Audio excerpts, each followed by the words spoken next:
예, 지난주에 이어서 A 부분, 정확하게 얘기하면 1장 4절에서 2장 16절까지 A 부분이 되겠습니다. 2장 17절, 18절은 B 부분을 연결하는 L, 링크 부분이다 하겠습니다. 그럼 다음 주는 링크 부분에 대해서 하겠다는 것이 다 감이 잡힐 겁니다. 자, 7절 한번 읽어볼까요? 또 천사들에 관하여는 그는 그의 천사들을 바람으로 그의 사역자들 불꽃으로 삼으시느라 하셨으되. 여기서 중요한 단어는 삼으셨다라는 단어입니다. 삼다. 포이온, 영어로는 make, 뭘 만들다 이런 뜻입니다. 그러니까 위에 권세자가 아래 권세자를 그 자리에 임명했다. 몸으로 삼았다. 즉 주인이 그를, 천사를 종으로 삼았다. 이런 뜻입니다. 불의는 종으로 삼았대요. 그러니까 우리는 지금 어떤 부분을 다뤄요? 천사와 지금 그리스도를 비교하고 있잖아요. 천사와 아들을 비교하고 있잖아요. 그리스도가 누구라고요? 하나님의 유일한 아들, 독생자다. 그 독생자는 하나님이 지으신 영적 존재인 천사들과 비교해서 여러 부분에 걸쳐서 비교가 된다, 안 된다? 안 된다. 그 얘기를 하고 있는 거예요. 우리는 예수 안 믿는 사람의 입장으로 돌아가서 제가 곰곰이 생각해 보니까 예수는 사람이었잖아요. 사람이니까 천사가 훨씬 예수보다 더 뛰어난 능력을 가질 수도 있겠다라는 상상을 할 수 있겠습니다. 불신자라면 그런 생각을 할 수 있습니다. 그러니까 여러분, 우리한테는 너무나 당연한 이 이야기지만 불신자들에게는 이 이야기가 좀 생각해 봐야 될 문제가 아닐까요? 라고 생각할 수도 있겠다 싶습니다. 두 번째 7절에서 봐야 할 게 좀 몇 가지가 있는데요. 우선은 천사들을 바람과 불꽃으로 삼았다. 이렇게 표현하고 있습니다. 천사들을 자신의 사역자로 삼았다. 이렇게 표현하면 이제 문학적인 표현이 아니죠. 말을 해도 이렇게 맛깔스럽게 하는 사람이 있고 재미가 하나도 없이 그냥 사실만 나열하는 사람이 있어요. 날씨가 너무 춥다. 그것도 말이 되지만 얼마나 추운지를 여러분들 표현을 전달하기 위해서는 문학적인 기교가 있단 말이에요. 문고리를 잡은 손이 떨어지지 않더라. 이렇게 문학적인 표현을 좀 해주면 말이 맛깔스럽단 말이에요.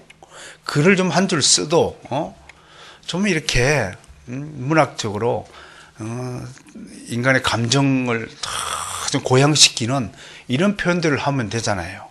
사랑한다라는 표현에도 여러 가지가 있을 거란 말이에요. 그래서 안녕? 그러기만 하는 건 너무 재미가 없는 인사법이잖아요. 다른 사람이 지난주에 비해서 뭐가 달라졌는지 저 좀 보세요. 제가 뭐가 좀 달라졌나요? 넥타이요? 넥타이는 뭐 맨날 매는 건데 뭐. 이렇게 무관심하니 머리를 깎았잖아요.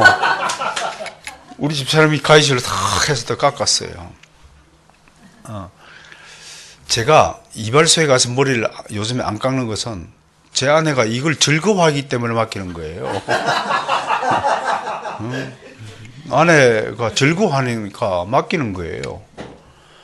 뭐 관심과 사랑과 관심이 별거 있나요? 저분이 좋아하는 일을 함께 동참하는 거죠. 머리는 비록 엉망이 될지라도 뭐 그럼 감내해야죠. 제가 이제 다듬었어요. 제가 또 나름대로.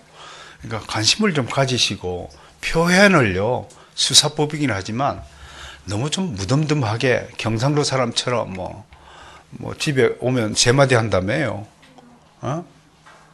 뭐 밥 줘, 아는 자자, 이 세 마디만 한다고 하는데, 그러면 사람에게는, 짐승에게는 멋이 없지만 인간에게는 멋이라는 게 있잖아요. 여러분 옷을 왜 잘 갖고 입나요?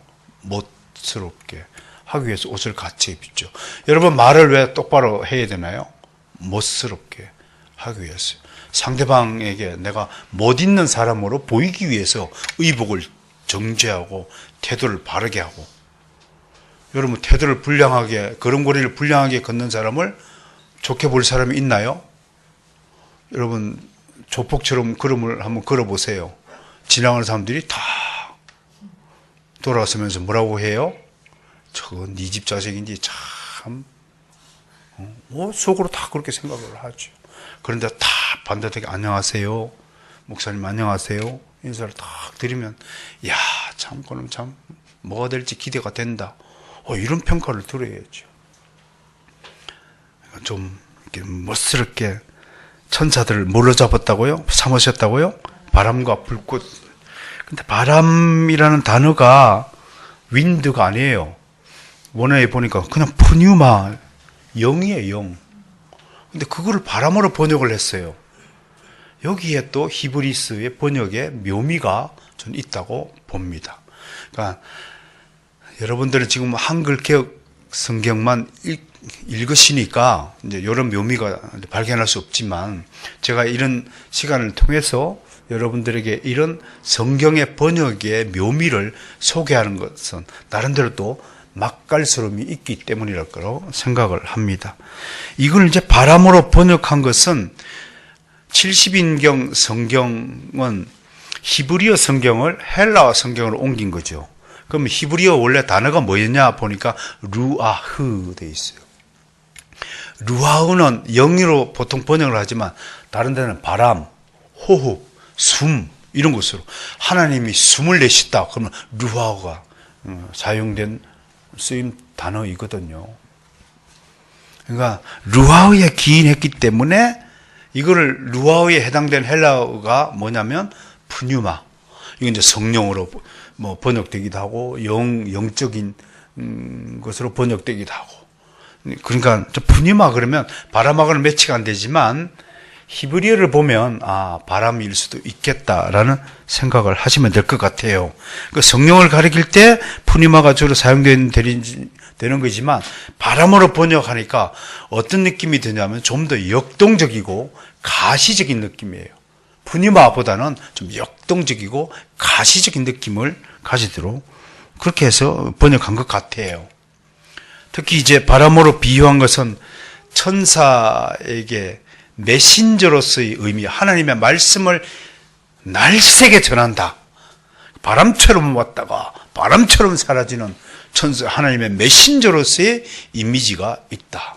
그러니까 저는 그래서 이걸 뭐라고 한번 적어봤냐면 신적 정확한 날쌘돌이 같은 느낌을 가진다. 하나님이 천사를 뭘로 삼았다고요? 내 말을 전하는 날쌘돌이를 삼았다고요. 그 여러분, 우리 살다가 애들한테 심부름 시키면 어떤 애가 기분이 좋습니까? 날쌘돌이 예싸! 딱 갔다가 심부름 쫙 하고, 뭘 하나 시키면 대답도 안 하고, 3번 불러도 대답도 안 하고, 그럼 이거는 솔직히 몽둥이로 찜질을 당해야 돼요. 정말 밉죠, 그죠? 좀 밉다고요. 두 번째는 이제 불꽃이네요, 불꽃. 이거는 이제 영어로 flame of fire인데, flame은 뭐냐면 화염, 불꽃 덩어리. 작은 불꽃 촛불 하나가 올라간 것이 아니라 이런 촛불들이 덩어리로 모여 있는 상태를 포이온하는 거예요. flame, 그러니까 화염이라고 이렇게 번역을 하는데, 저는 이런 것들을 문학적으로요, 불꽃 덩어리, 불꽃산, 불꽃, 뭐라고 그럴까요? 불꽃이 춤추는 이런 모습으로 좀 표현을 하면 좀 더 실감이 있겠다 싶어요. 요거는 하나님의 임재나 어떤 하나님의 역사를 상징하는 대표적인 표현입니다. 특히 화염의 이미지는 뭘 상징할까요? 심판을 상징해요. 그러니까 불꽃으로서 천사를 불꽃으로 삼았다라는 것은 하나님의 심판의 메시지를 전하는 자로 삼았다, 이런 뜻입니다. 정도. 그렇게 이제 이해하면 되겠습니다. 그러니까 구약 성경에는 이렇게 하나님이 언제 불꽃으로 묘사가 될까요? 하나님이 지상에 임재할 때. 하나 찾아서 읽어볼까요? 출애굽기 19장 18절 한번 보도록 합니다.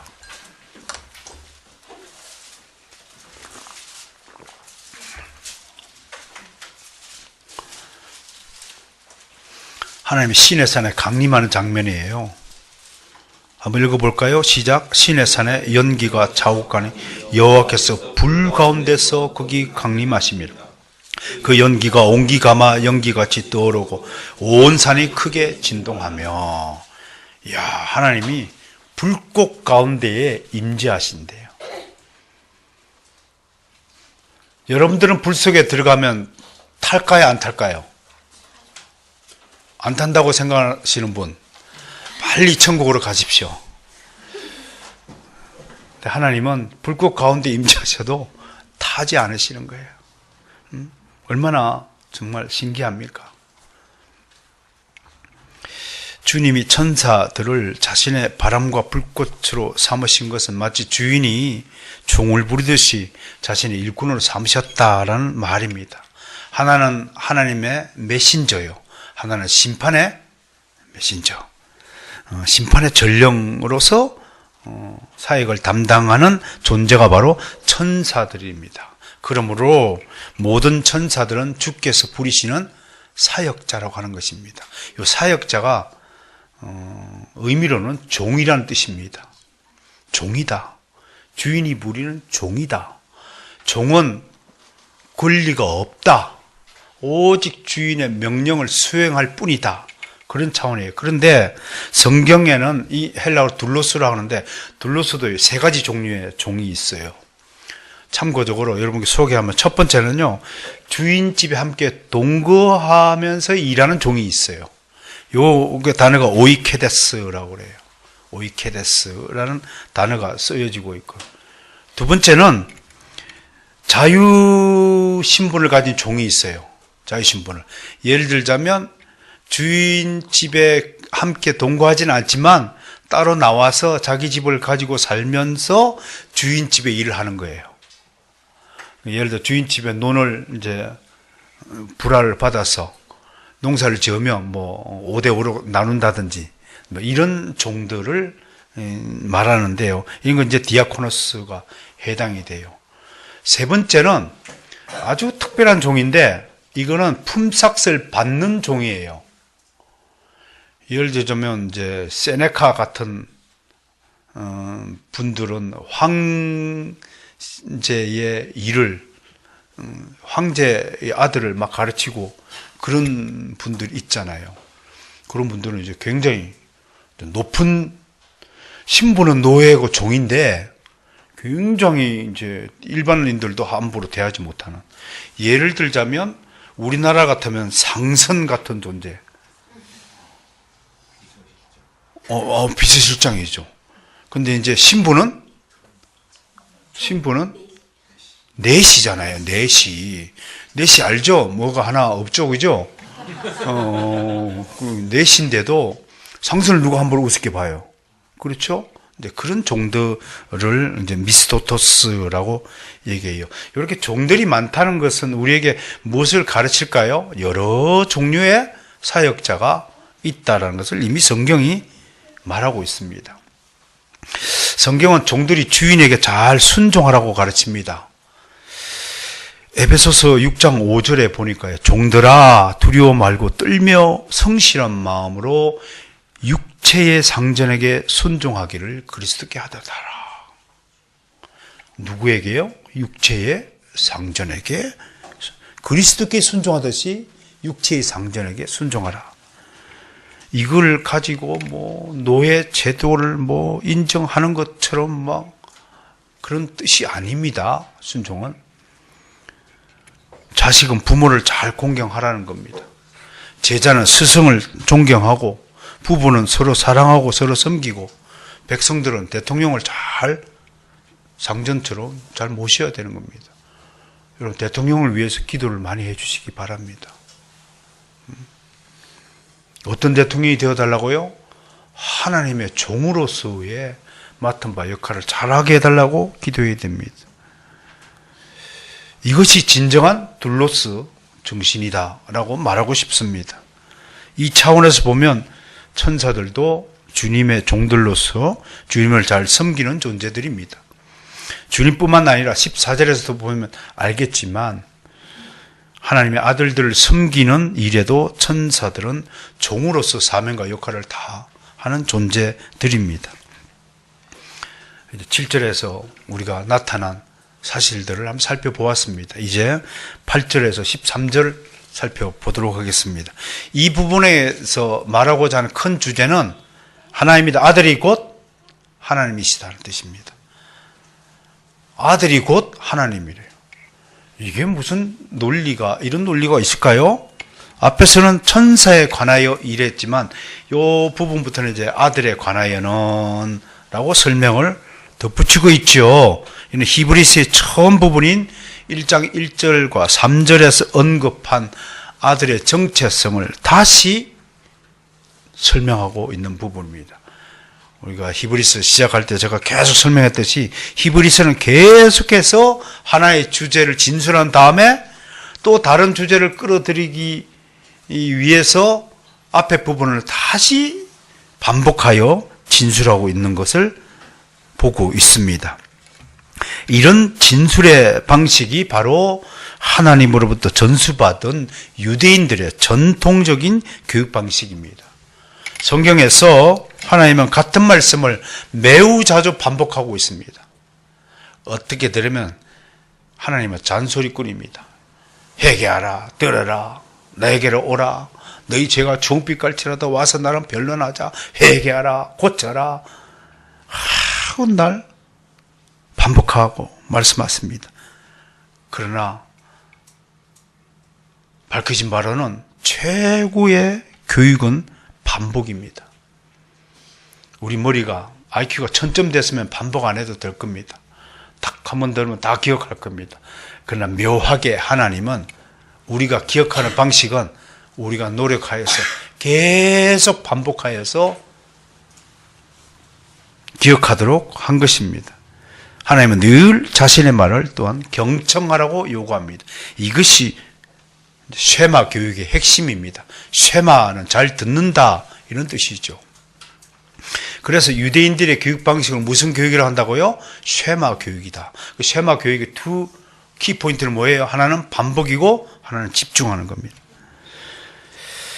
학업 성적이 좋은 학생은 자신이 배운 것을 반복하는 겁니다. 이걸 우리가 복습이라고 하죠. 공부 잘하는 아이들은 학교에서 배운 것을 집에 오면 딱 복습하죠. 이건 생활 습관이 몸에 익어야죠. 이런 생활 습관을 가진 사람이 미래가 있는 겁니다. 아, 뭔가 되겠구나 이렇게 되는 겁니다. 수업 시간에 또한 선생님 말씀을 집중해서 듣는 것이 잘 훈련된 학생인 것입니다. 믿음도 들음에서 난다고 했는데 이 말씀에는 하나님 말씀이 쇠마 교육, 설교를 집중하여 잘 듣는 사람에게 믿음도 잘 자란다라는 뜻이 담겨 있는 것입니다. 지금도 유대 민족이요, 전 세계 민족들보다 탁월하다고 평가를 받는 것은 그런데 어릴 때부터 가정이나 학교에서 쉐마 교육을 받고 자라기 때문입니다. 이걸 한마디 하면 복습과 집중입니다. 그 수밖에 없어요. 우리가 공부 잘하고 우리가 믿음을 성장시키는 것은 이 설교를 귀담아 듣고 집에 가서 또는 이따가 끝나면 오후 시간에 독서 토론 시간에 오늘 오전에 들은 말씀을 여러분들끼리 하나님의 은혜 가운데서 잘 복습하는 것, 이것뿐이 없습니다. 공부 잘하는 이유가 없다는 거 없습니다. 머리 좋다고요? 천만에요. 그건 잠시 도움은 되지만 영원히 도움은 안 됩니다. 결국은 끈기, 누가 끈기 있게 가느냐. 여러분, 마라톤의 목적이 뭔가요? 마라톤의 목적은 1등, 2등, 3등 하는 게 아니에요. 모든 마라톤의 기본적인 목표가 뭐냐면 완주하는 거예요. 여러분, 우리 인생의 목표도 마찬가지예요. 우리 인생에 여러분이, 제 인생은 1등이고 여러분 인생은 2등이고 그렇습니까? 그런 것도 없습니다. 모든 인생에는 1, 2, 3등이 없습니다. 꼴찌가 없습니다. 인생에는. 인생을 어떻게, 나에게 주어진 인생을 어떻게 성실하게 끝까지 완주하느냐. 각자에게 부여된 인생의 목표를 어떻게 하면 달성하느냐가 우리 인생의 목표인 것입니다. 그러니까 여러분에게 주어진 각자의 목적과 목표가 있을 것입니다. 그걸 놓고 기도하면서 열심히 수행하시길 바랍니다. 우리 교회 안에도 각자에게 주어진 위치와 신분과 직임들이 있잖아요. 이건 높낮이가 아니라 손가락처럼 엄지손가락이 하는 일과 엄지손가락 하는 일 별로 없어요. 이거는 근총을 당기고 이거는 뭐 끈을 당기고 이거는 반지를 끼고는 약속을 하는데 이거는 별로 쓸모가 없다 그래서 미국 사회에서는 이걸 useless thing이라고 그래요. 쓸모없는 물건이라고 그래요. 근데 요새 이게 이제 각광을 받죠. 이게 이제 핸드폰이 나오면서 역전이 됐어요. 그래서 엄지의 반란이라고 하는 겁니다. 요즘 시대를. 무슨 뜻인지 아시겠습니까? 그래서 I am the thumb, 엄지금. I am thumb. 그럼 우리 한국 사람 최고라고 그러지만 to drink the wine, 난 술 마시는 데는 문이 아니다. 그런 뜻으로 쓰이는데 요즘에 I am thumb 그러면 뭐 최고라는 뜻으로. 엄지가 각광받는 시대가 나왔어요. 핸드폰 때문에, 문자 메시지 보는 때문에. 근데 어른들하고 아이들이 좀 다르더군요. 어른들은 한 손으로 이렇게 하는데 아이들은 두 손으로 하더라고요. 아무튼 여러분 이런 부분을 좀 생각하셔서 잘 좀 여러분 스스로가 이렇게 하나님의 말씀에 집중하고 하나님의 말씀을 되새긴다. 묵상한다는 것은 되새긴다는 뜻입니다. 계속 반복하여서 하나님의 말씀을 되새기는 여러분들이 되시기를 지금 축원합니다. 우선 8절과 13절 부분을 세 개로 한번 나누어서 보겠습니다. 먼저 8절과 9절입니다. 이 말씀은 시편 45편 6절과 7절을 인용한 것이죠. 내용이 한 5가지 내용이 포함이 되어 있어요. 잘 보세요. 첫 번째는 하나님이시다. 아들이 곧 하나님이다. 두 번째, 아들의 보좌가 영원하다라는 뜻이고요. 세 번째, 아들이 가진 홀은 공평한 홀이다. 홀이 딱 설명드리겠습니다. 그 다음에 의를 사랑하고 불법을 미워한다. 다섯 번째, 이러한 이유로 하나님은 아들을 기쁨으로 기름을 부으셔서 왕으로 삼으셨다. 아들은 왕이다. 이런 이제 5가지 내용이 8절과 9절에 담겨 있는 내용입니다. 이 내용은 한마디로 저 1절과 3절에서 있는 내용을 다시 반복하여 거론하고 있다는 것을 알 수 있습니다. 그러니까 이 언급을 보면 한마디로 히브리스 저자는요, 이 내용만 살펴봐라. 그럼 천사와 예수 그리스도를 비교하는 것은 어불성설이다. 이 말씀을 하고 있는 것이에요. 천사가 하나님입니까? 아닙니다. 천사에게 영원한 보좌가 있나요? 없습니다. 보좌는 영원한 왕을 상징하는데 천사는 왕이 아니라 종입니다. 그럼 말이 안 되는 거죠. 그 다음에 하나님의 사역자일 뿐이죠. 천사에게 왕의 통치를 상징하는 규, 요즘 말로는 규라고 번역되는데 옛날에는 홀이라고 번역했어요. 홀이 뭐냐면 왕의 지팡이를 뭘 상징합니까? 왕권을 상징해요. 칠이죠. 권위, 주권. 이게 모세의 지팡이에서 유래가 돼가지고 유대인들의 왕들은 다 모세의 지팡이를 짚고 있는데 달라진 것은 모세는 아카시아 나무로 만든 홀이 지팡이인데 모세의 후손들의 왕들은 황금으로 된 지팡이를 만들었다. 그 차이가 있는 거죠. 천사에겐 누구를 미리 사랑하고 미워하는 권세나 능력도 없습니다. 천사는 하나님이 사랑하라 하시면 사랑하고 미워하라 하시면 미워하고 하라는 대로 하는 존재가 천사일 뿐입니다. 그리고 천사에게 하나님이 기름을 부은 적이 없습니다. 더더욱 왕으로 삼은 적도 없지요. 그러므로 주 예수 그리스도와 천사의 비교는 비교 대상이 아니 된다라고 딱 못 박는 거예요. 그리고 10절과 12절을 두 번째를 보시면요. 먼저 10절에서 아들을 이렇게 소개합니다. 이제는 어마어마한 내용을 소개하는 거죠. 주께서 태초에 땅의 기초를 놓으셨다. 주의 손으로 하늘을 지으셨다. 이거는 뭐예요? 창조자 하나님의 수준으로 끌어올리는 거예요. 아들을 이렇게 소개하는 겁니다. 우리 하나님의 독생자 아들 예수 그리스도는 어떤 분이라고요? 태초에 땅의 기초를 놓으시고 손으로 하늘을 지었었어요. 엄청난 문학적인 표현이죠.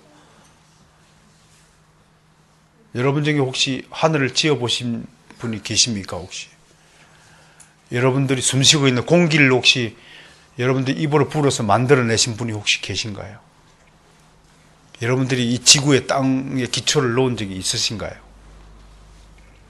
욥기를 보면 하나님이 마지막 장면에서 욥에게 그렇게 반문하죠. 내가 땅에 기초를 놓을 때 넌 어디서 뭐 했느냐?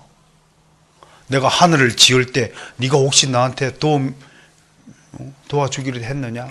라는 식의 반문을 하자 욥은 그만 자리에 무릎을 꿇고 잘못했습니다 하나님 라고 고백을 한 것을 여러분 기억하실 것입니다. 이는 어떻든 아들인 예수 그리스도가 하나님의 창조자라고 표현하는 것입니다. 여기서 태초에라는 단어는 요한복음 1장 1절에 엔 아르케 태초에라는 단어와 같은 연상을 하는 것입니다. 그러니까 주 예수 그리스도께서 땅에 기초를 두시고 하늘도 주의 손으로 지으셨다가 하므로 10절은 예수님을 하나님의 창조사에게 주체자로 소개하고 있는 것입니다. 이건 정말 어마어마한 변론입니다. 우리한테는 뭐 당연한 일이지만요, 불신자가 이런 얘기를 들으면 사람인 예수가 창조를 우리 우주 만물을 지으신 자라고? 지금도 유대인들은 그렇게 생각할 겁니다. 지금도 유대교에 머물고 있는, 아직도 메시아가 오지 않았다고 생각하는 유대교인들은 지금도 예수가 나사렛 예수가 창조주라고? 이놈들 미친 놈들 아니야? 완전히 신성모독이야? 라는 사고의 틀에 딱 갇혀서 빠져나오지 못하고 있음을 우리는 알고 있습니다. 11절과 12절에서도 피조물과 창조주를 구별하고 있죠. 여기서 피조물과 주님을 서로 비교하면서 문장을 만들어가고 있습니다. 그것을 한마디로 정리하면 옷이 낡아지는 것에 비유하고 있죠. 정리하면 피조물들은 없어지만 주님은 영존하신다 라고 말하는 것입니다. 옷에 대해서 잠시 언급하고 다음으로 넘어가겠습니다. 알다시피 옷은, 최초의 옷이 어디에 등장하는지 혹시 아십니까? 최초의 옷이 어떤 옷이었나요? 무슨 나뭇잎? 무화과 나뭇잎. 창세기 3장으로 가보겠습니다. 창세기 3장 한번 보겠습니다. 창세기 3장. 3장 7절 한번 읽어볼까요?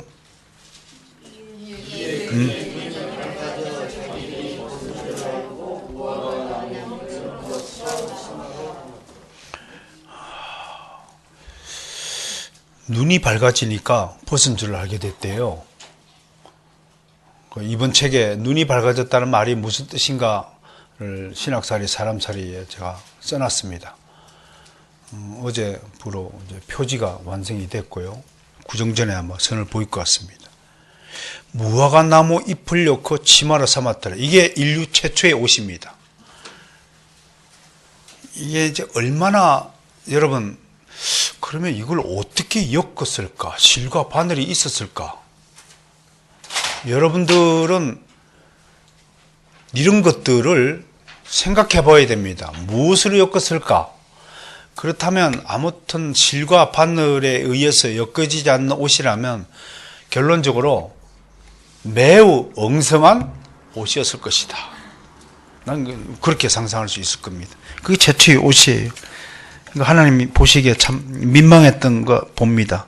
그래서 하나님이 불쌍히 여기시고 3장 21절에 가서 뭘 만들어주냐면 가죽옷을 지어 만드셨습니다.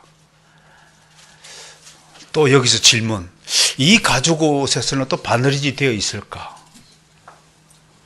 라고 상상하는 분은요, 유대인들의 옷을 보면요, 속옷은 바느질을 하지 않는 통옷을 입습니다. 이런 유래가 성경에 다 기초하고 있다는 것을 아신다면 나름대로 은혜가 될 것이라고 봅니다. 한번 좀 이따 설명을 하고요. 이후 성경에는 옷이 다양하게 변모하고 발전하는 모습을 성경이 추적 보도하고 있습니다. 유대인들에게 제일 많이 사용된 옷의 재료는 염소나 양털, 상인들은 이제 낙타털로 옷을 만들어 있고요. 부자들은 비단, 혹은 세마포를 지어 입은 삼배옷, 우리 노란 우리도 있잖아요, 그죠? 그 아주 입고 싶어 하잖아요.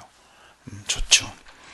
그 다음에 좀 평민들은 그냥 배옷을 입고 다니고. 근데 유대인들은 옷을 아무렇게 입지 않은 거예요. 이런 것들이 유대인들에게 본받을 점이에요.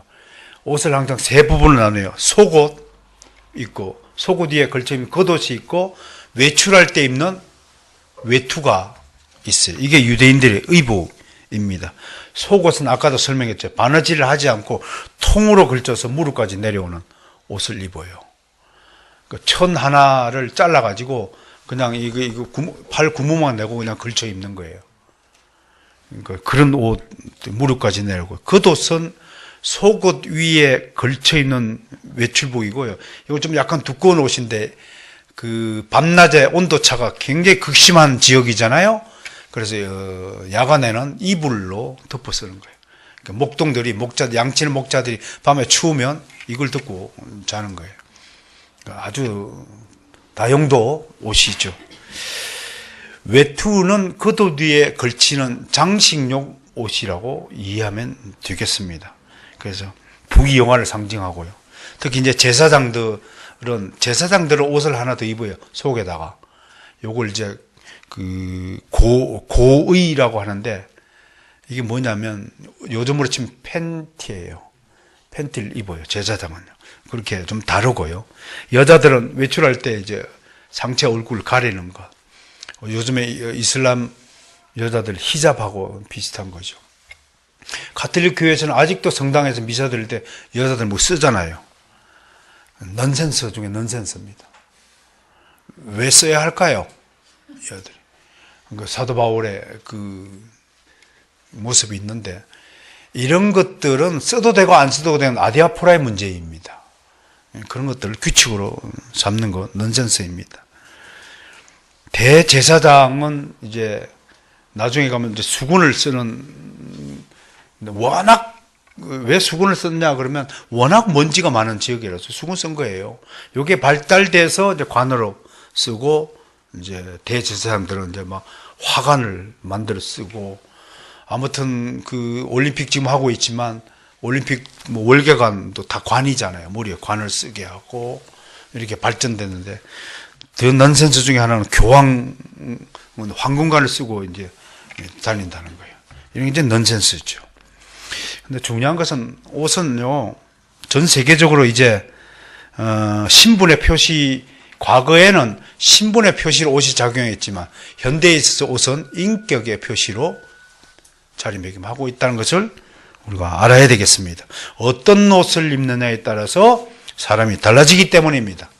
옷을 입은 사람의 생활상과 마음과 정서의 상태가 옷에 표현되고 있기 때문입니다.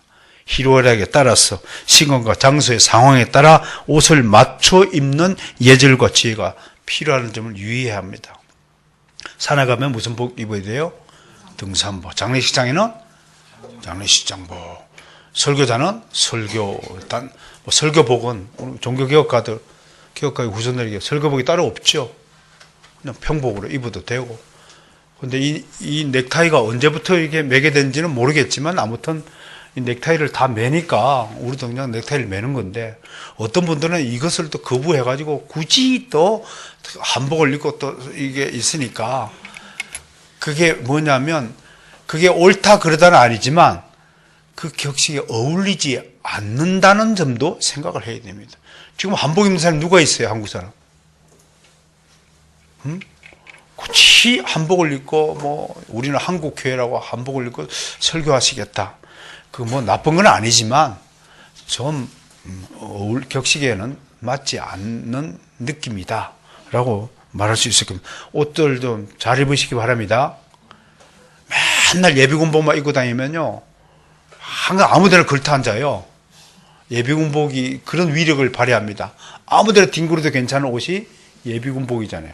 누가 만든 옷인지 모르지만 가장 그 볼품없는 옷이 예비군복이라고 저는 생각을 합니다.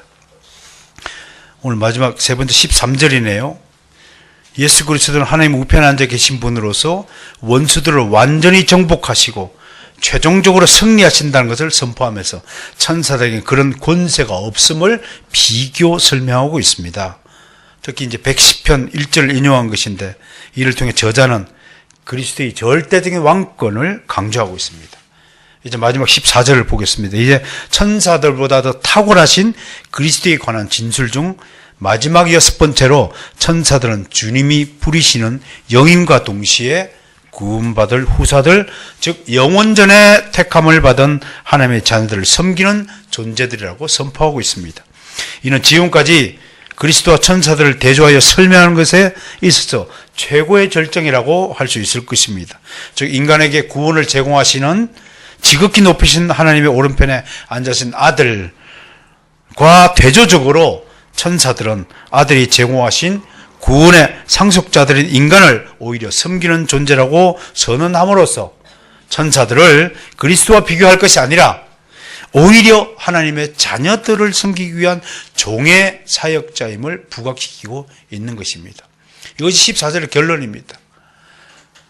천사들은, 여러분, 천사들을 그리스도와 비교할 것이 아니라 사람하고 비교해도 사람보다도 못한 사람의 종으로서 천사가 있으니까 이제는 다시는 그리스도하고 천사하고 비교하는 그런 어리석은 일을 벌이지 않았으면 좋겠습니다 하는 말씀으로 오늘 설교를 하고 있다고 하는 것입니다.